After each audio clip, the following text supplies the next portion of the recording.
Okay, so I've got a longer rope here. What I do now is I'm just going to run this rope up here through the bit. This is just a smooth snaffle, a fat snaffle.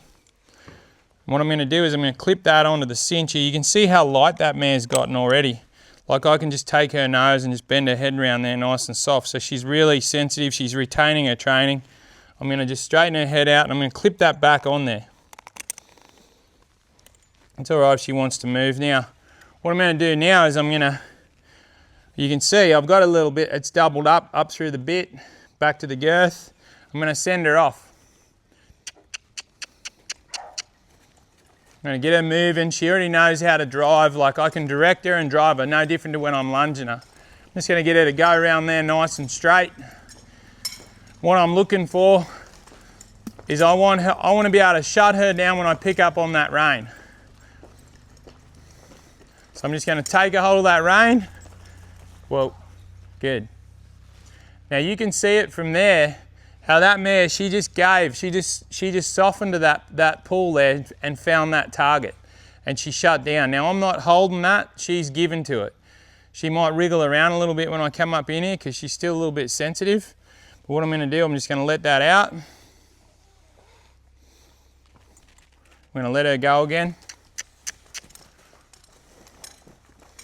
So what I'm doing is I'm teaching her to give laterally before we teach her to break at the pole and give vertically. You can actually see her there now starting to break at the pole and get a bit of collection. I'm going to come around here.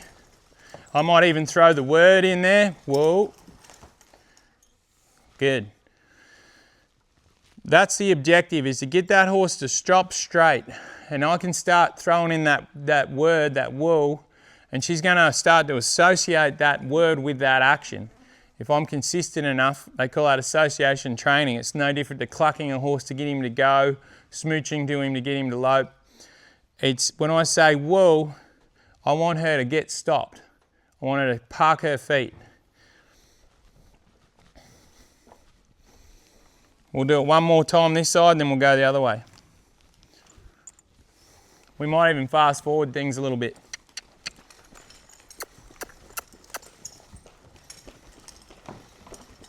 Whoa.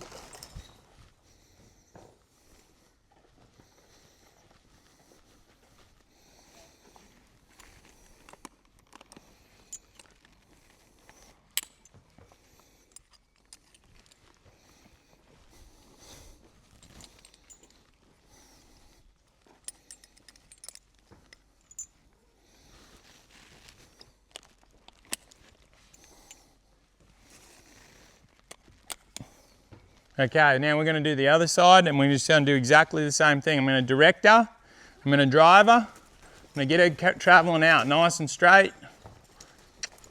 Now, the beauty of this is if I get on this mare and go for a ride on her in the next couple of days and, you know, a plastic bag blows out of the grass and scares her, she gets a fright, well, I can shut her down. If she goes to bucking, I can shut her down. She wriggles around there a little bit, that's fine. She'll find that stop.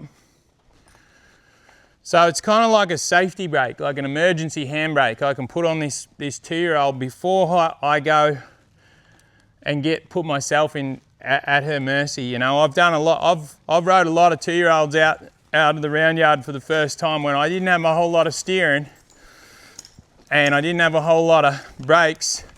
And so what I've done over the years is I got a mortgage, I got a few bills to pay, I can't afford to be living on the edge anymore. So what I do is I really want to make sure that I've got control of this horse before I go anywhere. Well, good. You can see there, she's still a little bit wriggly on that side, but she is giving to that bridle. And I'm not fighting with her. You know, it can get a bit untidy the first time. This is kind of her second session. Our camera broke down yesterday when we went to video this, but you can just see how she's coming along. Want her to go forward, go forward.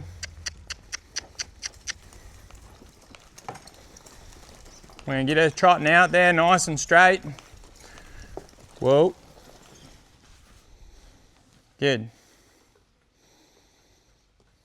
So pretty much that's the next step to mouthing up will be 2 reins, and we'll show you how we do that.